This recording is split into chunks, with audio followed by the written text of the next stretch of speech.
ഒരിടവകയിലിരിക്കുമ്പോൾ വിത്തിൻ്റെ ഉപമ പഠിപ്പിക്കാൻ വേണ്ടി കുട്ടികൾക്ക് കുറച്ച് തേനാരിയും പിന്നെ ഒരു പേപ്പർ ഗ്ലാസും കൊടുത്തു വിട്ടു.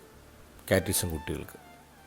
അവിടെ പറഞ്ഞു അടുത്ത ഞായറാഴ്ച വരുമ്പോൾ മുളപ്പിച്ച് വിത്തുമായിട്ട് വരാൻ പറഞ്ഞു.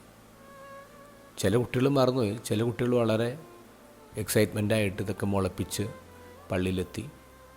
നന്നായിട്ട് വളർന്ന ചെടികളുള്ള കുട്ടികൾക്കൊക്കെ സന്തോഷമായി. ചില കുട്ടികളുടെ വളർന്നില്ല, അപ്പോൾ അവർക്ക് സങ്കടമായി. ഇങ്ങനൊരു എക്സ്പെരിമെൻ്റ് കൊടുത്തത് വിത്ത് വിതച്ചിട്ട് കാത്തിരിക്കുന്ന ദൈവത്തിൻ്റെ എക്സൈറ്റ്മെൻറ്റ്, ദൈവത്തിൻ്റെ പെയിൻ ഇതൊക്കെ പഠിപ്പിക്കാനാണ്. അതുമാത്രമല്ല, നമ്മുടെ കുട്ടികൾ മണ്ണിനെ തൊടണം, വിത്തിൻ്റെ വളർച്ച അറിയണം എന്നൊരു ഉദ്ദേശം കൂടി ഉണ്ടായിരുന്നു. എഴുത്തുകാരൻ സി രാധാകൃഷ്ണൻ കഴിഞ്ഞ ദിവസം പറഞ്ഞു, കൃഷി തുടങ്ങുന്നിടത്താണ് സംസ്കാരം തുടങ്ങുന്നത്. കൃഷി അവസാനിക്കുന്നിടത്ത് അത് അവസാനിക്കുകയും ചെയ്യും. കാരണം മനുഷ്യന് പ്രകൃതിയുമായുള്ള പൊക്കിൾക്കൊടി ബന്ധം അതോടെ തീരും. അതുകൊണ്ട് എല്ലാ കുട്ടികളെയും കൃഷിയുമായി പരിചയപ്പെടുത്തണം. വിത്ത് മുളയ്ക്കുന്നത് കാണാത്ത ഒരു കുട്ടിയിലും പുതിയൊരാശയവും മുളയ്ക്കില്ല.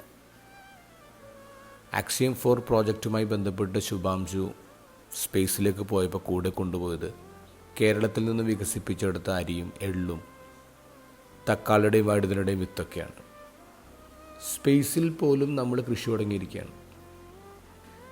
നമ്മുടെ കുട്ടികളെ വിത്തിടാനും കൃഷി ചെയ്യാനും പഠിപ്പിക്കണം.